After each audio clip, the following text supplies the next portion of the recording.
ഇന്ന് നമ്മൾ ചിക്കൻ്റെ കറിലാണ് വയ്ക്കാൻ പോകുന്നത്. അപ്പോൾ എന്തായാലും 2 ബോക്സ് എടുത്തിട്ടുണ്ടായിരുന്നു. കാരണം കൂടെ വർക്ക് ചെയ്യുന്നവർക്കും കൂടി ഒന്ന് ടേസ്റ്റ് ചെയ്യാൻ കൊടുക്കാമെന്ന് വിചാരിച്ചു കേട്ടോ. അപ്പോൾ നാളെ പോകുമ്പോൾ കൊടുക്കണം.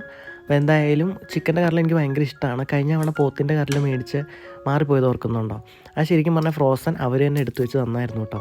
അപ്പോൾ എൻ്റെ കയ്യിൽ കുടയും കാര്യങ്ങളൊക്കെ ഉള്ള കാരണം ഞാൻ ലിവറിന് മാത്രമേ പറഞ്ഞോളൂ. അപ്പോൾ അവർ ലിവർ എടുത്ത് വെച്ച് തന്നു. അങ്ങനെയായിരുന്നു അബദ്ധം പറ്റിയത്. കുറേ പേരങ്ങ് ട്രോളിയിട്ടുണ്ടായിരുന്നു, ചിക്കൻ്റെയും ബീഫിൻ്റെയും കറിലുണ്ടാൽ മനസ്സിലാവില്ല എന്ന് ചോദിച്ചുകൊണ്ട്.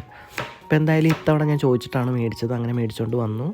ഇഞ്ചിയും വെളുത്തുള്ളിയും അതുപോലെ നമ്മുടെ ചുവന്നുള്ളി ഇവിടെ കിട്ടി തുടങ്ങി കേട്ടോ. കിട്ടി തുടങ്ങിയെന്നല്ല, ഇവിടെ ഓൾറെഡി ഉണ്ട്. അപ്പം ഞാൻ താമസിക്കുന്നിടത്തൊക്കെ വളരെ കുറവല്ലായിരുന്നു. അപ്പോൾ അതെല്ലാം കൂടി കൂട്ടി വെക്കുകയാണ്. പിന്നെ ചിക്കൻ മസാല ഇല്ലായിരുന്നു, പകരം നമ്മൾ ഗരം മസാല, മല്ലിപ്പൊടി, മഞ്ഞൾപ്പൊടി, മുളക് പൊടി, കുരുമുളക് പൊടി ഇതൊക്കെ ചേർത്തിട്ടാണ് വെക്കുന്നത്. അപ്പോൾ എന്തായാലും ടേസ്റ്റ് കറക്റ്റ് കിട്ടുമെന്ന് എനിക്ക് ഡൗട്ടുണ്ടായിരുന്നു. പക്ഷേ നന്നായിട്ട് കിട്ടിയിട്ടുണ്ടായിരുന്നു കേട്ടോ, എനിക്കിഷ്ടപ്പെട്ടു.